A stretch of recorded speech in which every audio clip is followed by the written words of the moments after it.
Thank you for coming. Thank you for your interest. I'll make introductions later. I'm David Fouquet, one of the senior associates here. I pay particular attention to China and East Asia. This, incidentally, is the first of a series of panels like this, presentations and discussions on the leadership changes in Asia. We're doing the China one at the moment. We have another one scheduled in April the 19th on Korea, and April the 24th on Japan. So stay interested. We have lots of things to talk about, to say.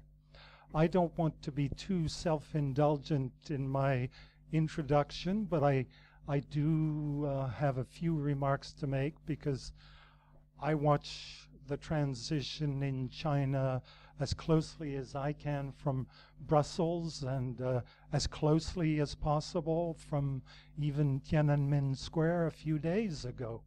I'm not sure whether that leaves me any better prepared than our panel.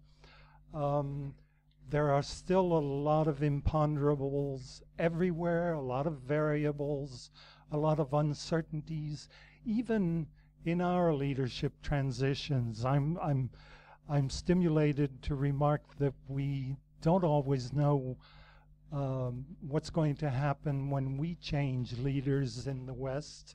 I remember George W. Bush campaigned as a compassionate conservative, and later we got a completely different sort of transition. Tony Blair had great expectations when he was elected, and then the changes were dramatic, but not always what was expected. We've been analyzing the Chinese leadership transition now for months, almost in slow motion, analyzing, speculating the color of their ties, the color of their hair, their first speeches, their first public presentations have been extremely interesting. I'm really challenged by some of the remarks that both Xi Jinping and Li Keqiang have been their remarks, and I'm cautiously positive, let's say, because they're certainly making the right speeches, the right presentations about reforms, anti-corruption, the egalitarian society, the Chinese dream. But I also remarked that very similar presentation and remarks were made several years ago when President Hu and Wen Jiabao also took office.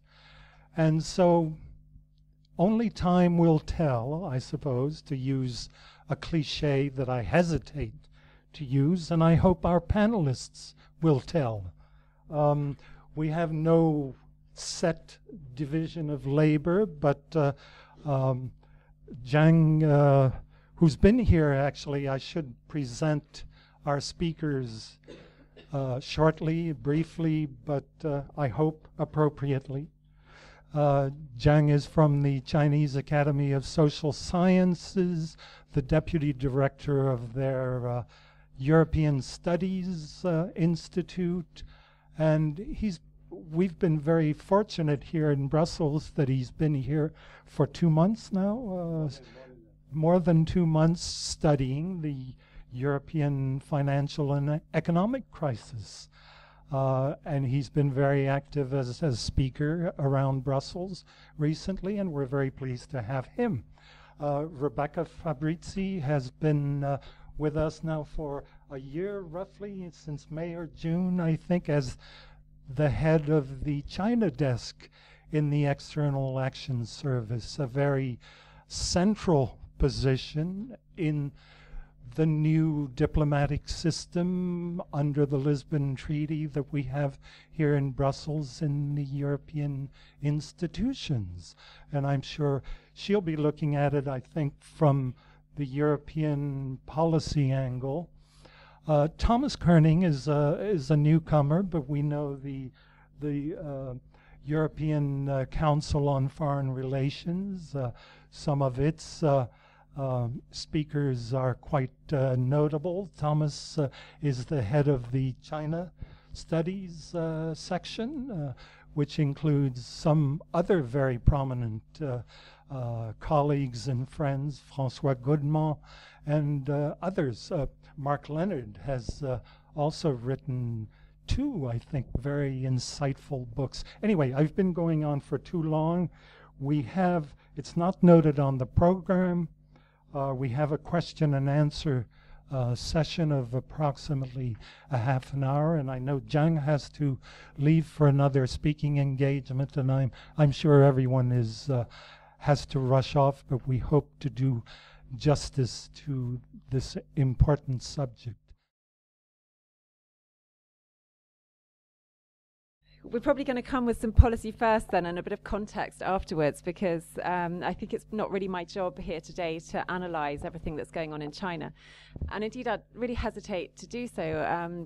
I don't feel at all qualified to tell anybody what I think is going to happen now. I think, I feel like it's all still really remains to be seen. And I think, this is really a hallmark of Chinese politics and Chinese policy making, is that it's really characterised by caution and by not having or in the modern in our times now, by not having sort of dramatic changes that all of a sudden. So we haven't been expecting this leadership transition, which has gone on for a long time. We've been talking about it now for at least a year, if not a year and a half. We're not expecting it to bring about some dramatic big change in policy and policy making in China, but we expect to watch very, very carefully over the next year or two to see what comes out of it. I guess I'll just say a couple of things about the transition. It's just finished last week. We now know who the new people are in the State Council. So we've known about the Politburo for some time, but it's been really interesting to see, who will be appointed in the different ministries and how those would all be set up. I think, personally, I'm still waiting to see some of the appointments at sort of lower levels in the ministries with which we deal most, like the MFA and so on. But I think, then, some signs of policy making and new avenues for policy will start to emerge when all of those ministers are properly in place in their new roles.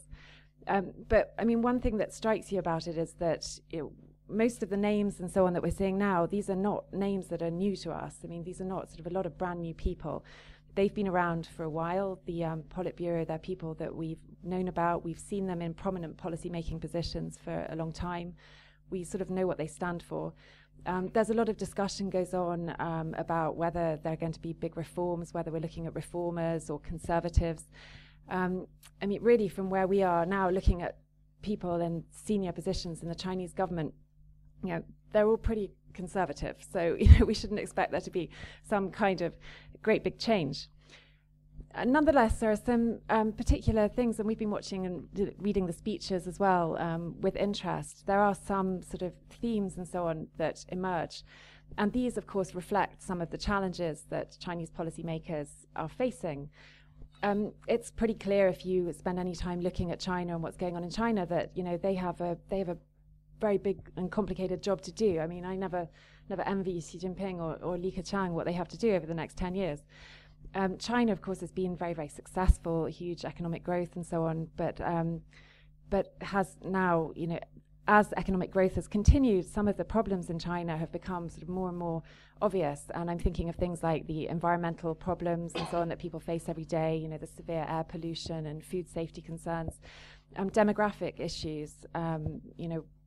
The one-child policy may have been effective in many ways. The falling birth rate is now meaning a fall in the working age population, and really a lot of old people. It's a country that's quite old before it's really got rich, and that's really challenging. And the government is trying with some very constructive policies to bring in things like social safety nets and so on. But it's really, really difficult for them to bring in a kind of social welfare which can actually cover basic needs of the people. And of course, there are many people living in China who don't really have access to social services that they need because there are financial barriers and so on that prevent that. And then, of course, there are issues around justice in China. I think this is a big theme for us. They talk a lot about corruption now. The speeches have really majored on corruption. The guy with the blue tie, Wang Qishan, who's known to be, we'd watch the tie colours with great interest, who's known to be a really hard hitter and really strong, a strong guy in policy. He's been put in charge of the anti-corruption campaign, which is clearly a really big and important priority. But more broadly, the issue of access to justice for everybody in China is something that's very important. So that whole rule of law line is something that we also look at very closely. In terms of what the EU is looking for in the relationship with China, the leadership transition hasn't really changed that. Of course, we're looking to be able to work with China in international affairs. There's been a lot of talk since, I think it was Zelik coined the phrase of China as a responsible stakeholder, about how China acts in international fora and on international issues. Yeah, this is a really, really important and a really broad problem. It's an issue in working on international security issues, how China's policies towards areas of concern, such as Iran or Syria or DPRK or these sort of parts of the world which are complicated, where policymakers in Europe tend to concentrate a lot of attention. We work with China, of course, on all of these questions, and we want to be able to do that as constructively as possible.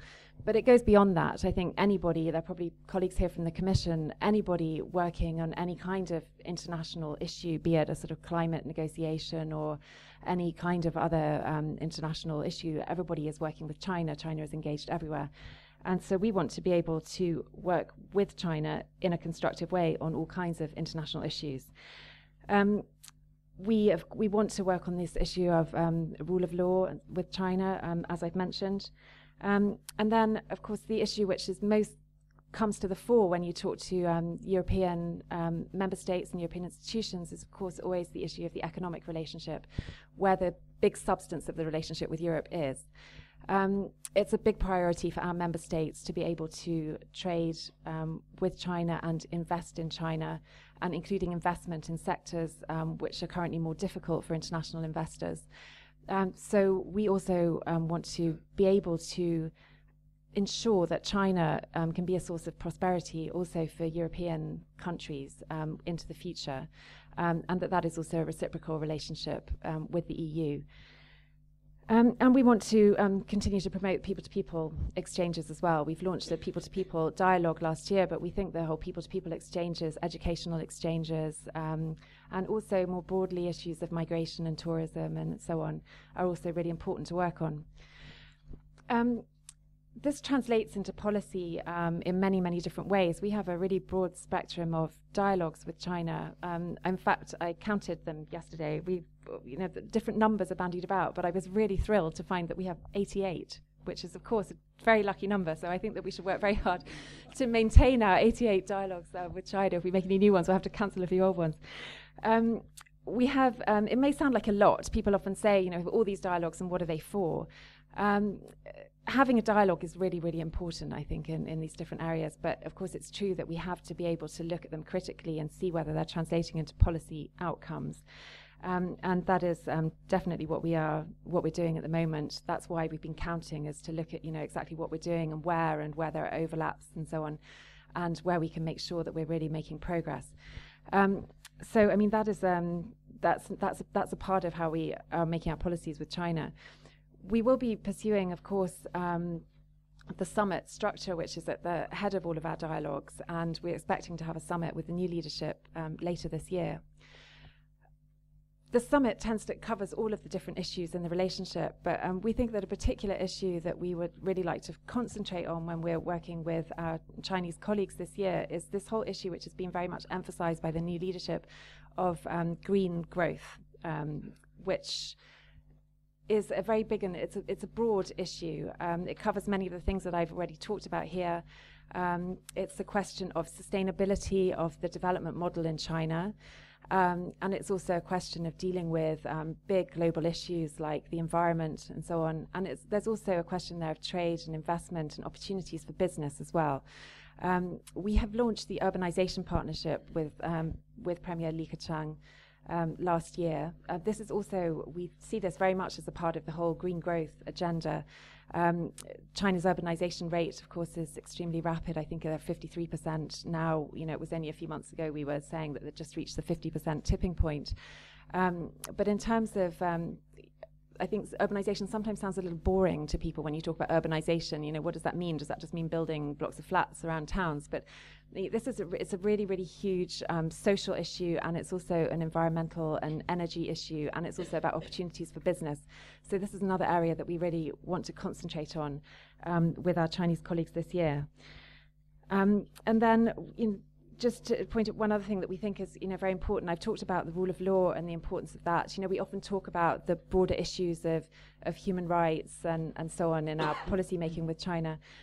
This remains very, very important, and we still have the human rights dialogue with China, and we also seek opportunities to talk about particular issues of concern.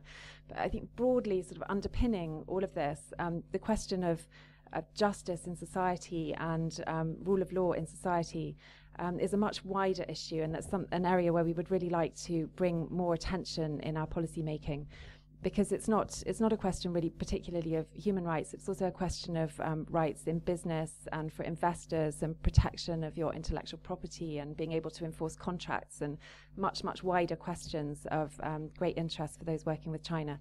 So that's going to be another area of great interest for us over the coming year and years to come.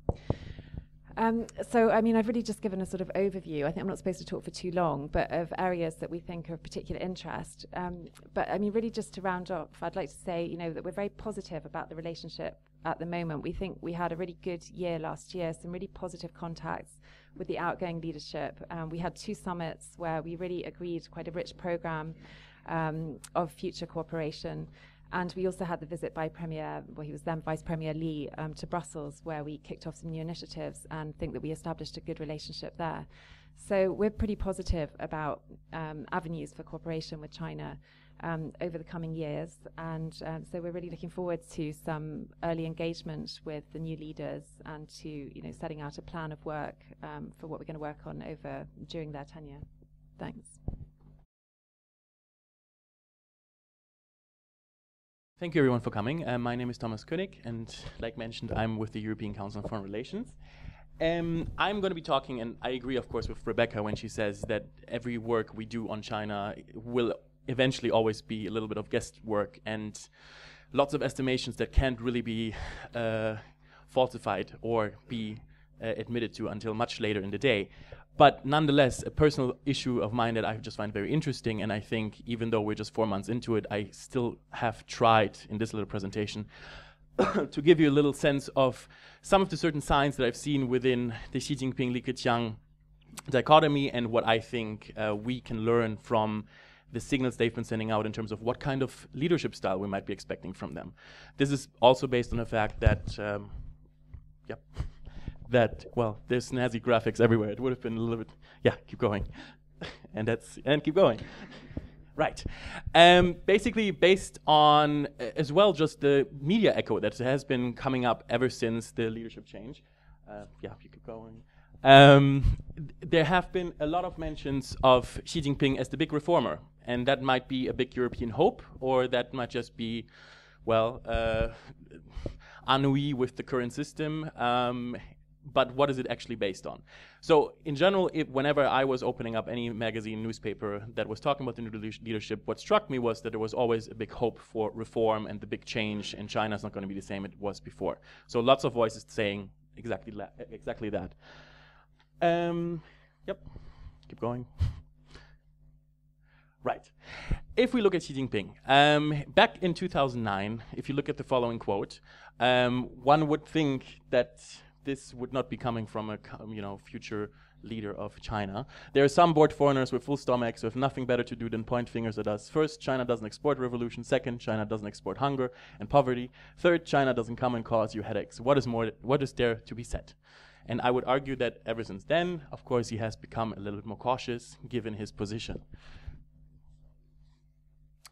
The public image of Xi Jinping has changed increasingly ever since basically he has been much more closer in the running to becoming the new head of China, basically. I've been doing some research on Weibo, which I think is always the greatest resource for everything relating to China and just the Chinese way of looking at themselves.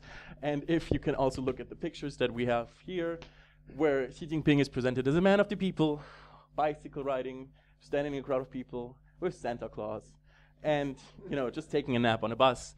All these things, of course, are from Weibo. They're widely distributed.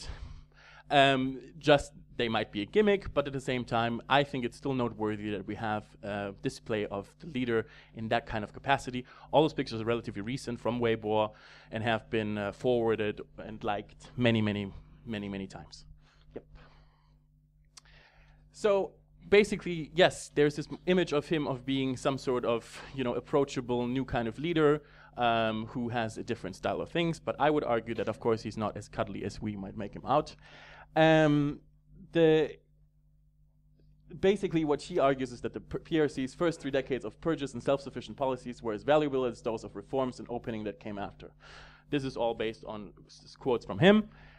And also he's warned against the fragmentation and unwillingness to stand up that led to the Soviet Union's decline and fall. So of course there is a hard line there that is undeniable and that also harks back to the very hard line Chinese way of looking at leadership and the continuation of the state. Xi Jinping's agenda. As of now, what I've gathered so far, I think the 3 key points right now are, of course, the strike hard against corruption, which is an ongoing thing for any leadership capacity in China, because it's one of those issues that unites the people, and that's one of the issues that also is relatively easily remedied, one could argue. Then the spread calm on economic structures, basically continuation of the head of the Central Bank of China, no changes there, as Rebecca also mentioned there. It's the same business as usual in terms of the successes that have been going on. Why change a running system is arguably the current position. No big changes are expected there. And then a foreign policy statement has to be made. And this actually, I think, is quite interesting. Just looking at where Xi Jinping will be going in the next couple weeks and months. He's going to be making a public visit to Moscow. He's going to be going to other BRIC states. He's going to be going to Africa, obviously. That might be construed as a way of showing that there might be a shift in terms of foreign policy interests there. Of course, Africa has always been on the map for China, so has the BRICS. But it's arguably possible that, of course, with also this visit to Moscow, I think Moscow is going to be the first one in his capacity as an official visit, that he's sending out different signs of how foreign policy is conducted now by China. Next slide. China is still being non-cooperative on the question of an ASEAN-China Code of Conduct for the seas and standing firm on its claims in the East and South China Sea, but seems to be focusing on the Senkaku Diaoyu issues. On the Senkaku Diaoyu issues as well, Xi Jinping was part of a special committee that was formed shortly after September 2012 when the purchase of the islands happened, and was supposed to basically be advising policies on how to deal with the Diaoyu issue. Actually, he hasn't been reported as actually attending any of those meetings and really participating in that so much. So it's really difficult to say how far his reach actually has reached this kind of issue. Yep. And this is just a telling quote again that I just found and that I've also quite liked. Is some people define reform as reforming in the direction of Western universal values and a Western political system. Otherwise, it's not reform. This is stealthily switching one idea for another, and it distorts what reform is for us. I think just basically this is, of course, echoing as well the general Chinese perception of what reform is. I mean, there's always this feeling of the West is dictating how the how China should reform. By this statement, even though it was internal, but it was made public, I think it's also highlighting that he's following that very same line, and there's no change to be expected in that regard. We will see reform, also beyond the ministerial reforms that were announced as part of the NPC session, as you've probably all heard, even though I think what is notable there is that the Ministry of Environment that was heralded as this big new reform is actually not happening, or not appearing to be happening as it's supposed to be. The biggest name is right now the Ministry of Railway, which was reformed. But it will be greater centralization of power at the top of the political system. And that, of course, is then equal to basically just ensuring the continued existence of the Chinese government and this Chinese state system that is currently in place. Next slide. Excuse me.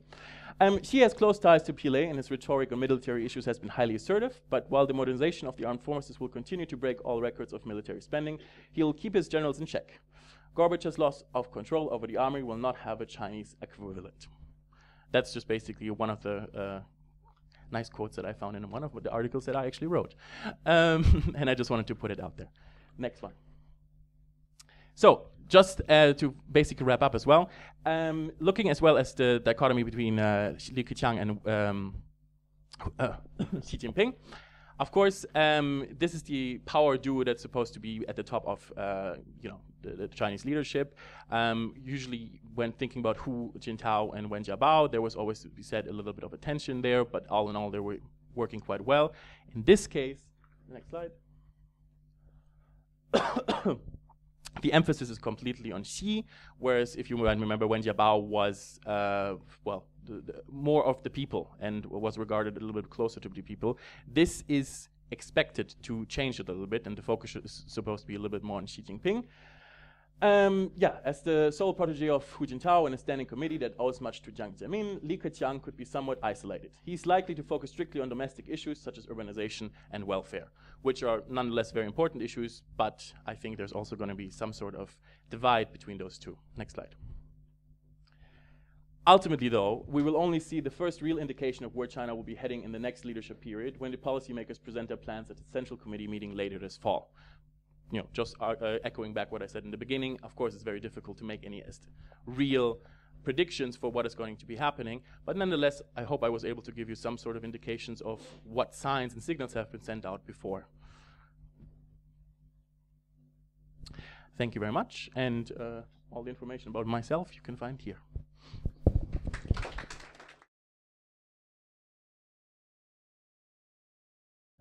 Well, I would say that the old wine is still very nice in the new bottle, and the so-called old wine will be 5 basic principles, and you know it quite well. So the 5 basic, the 5 principles will not be changed, and also we have the notion, the so-called harmonious world, and also there are 4 sentences, and it's sometimes it's difficult for the Chinese scholars to understand the so-called differences between the key, priority, or the foundation. But these are the 4 sentences. Very important. The big countries are the key. The neighboring countries are the priorities. The developing countries are the foundation. The multilateral diplomacy is this stage. Does that make any sense, Rebecca? But sometimes it's really difficult for me to understand what's the difference between key, priority. Okay, you will tell me after that. Now, well, but there also sometimes there should be some kind of possible changes. And Deng Xiaoping's strategy, keep a low profile and do something. And there's a balance, and probably there should be some kind of a shift on one of the sentences. And given the fact that China's territorial integrity is under threat, so many Chinese people suggest that China needs to be more assertive. China needs to do something. Many people talk about a lot on China's foreign policy, and particularly on the web. They say that China's wish to maintain regional peace and good relations with its neighbors should not be seen as a kind of weakness. and they ask the foreign minister to take more calcium. The Chinese leaders, these two persons, are by no means strangers to you. So, and also they know Europe quite well. So this is quite a very positive step towards the future relationship between our two sides. Now, well, this is a seminar. I think we needed to ask some questions, okay? So the question is, how can the leaders from both sides to know each other better, particularly after 2014? And the next year, you're going to have the parliament election, and you're going to have a new commission president. I don't know who will be. So probably after next year, these leaders from both sides need to have more chances. The question is, how can we understand each other better?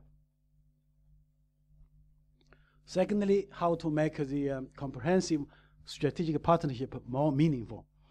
And I've been here for almost 3 months, and one of my feeling is that people here in Europe have more skeptical about this kind of relationship.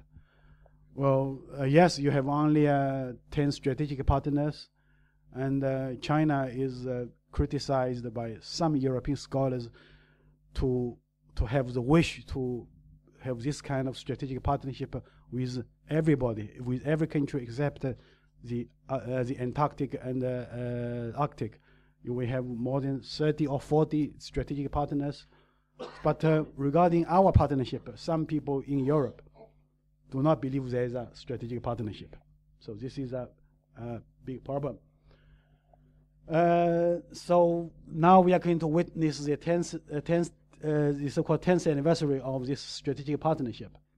But it's a pity that with this political marriage certificate, the EU is not willing to grant China the market economy status, and the arms embargo is still there. A professor from KU Leuven said the EU and China have never created a strategic partnership, but it has been established as a goal, or even more as a process, a long-term process. The third issue is in the post-crisis period, will the EU be tough again? I know that in the past 3 years, China has offered a kind of help for the EU. I don't want to use the word save, because China cannot save Europe. But China has been offering a kind of a help for the EU. So, well, as according to some scholars here, the EU is very, how would you say, not so tough, or sometimes has some mercy for China. But I don't know whether probably next year you are going to get out of the woods of the crisis. So probably the EU will be tough again. So I don't know. And how tough it will be, I don't know. The fourth problem, or the fourth question I need to ask is, will the EU grant the market economy status to China automatically in 2016? Everybody from Premier Wen Jiabao and from Premier Wen Jiabao or Premier Li Keqiang to me believe that by 2016 China will get the market economy status automatically according to the WTO rules we signed 2001. But to my surprise, many people here do not believe that this will be granted to China by 2016. Well, the EU will ask the permission from these member states, 28 member states, and the parliament or probably will say yes or no. And some European legal law professors said that the Chinese have misunderstood the WTO laws. There will be no automatic grant for this kind of market economy system. So it's really, so that's why the Chinese people should learn English better. They can, so they can better understand the WTO rules in English. So I don't know why. Okay. Fourth issue is, will the wish lists be changed? The EU's wish list, according to my understanding, will be to open the market, to ensure a level playing field, to protect intellectual property rights, to improve human rights, to behave with global responsibility, etc.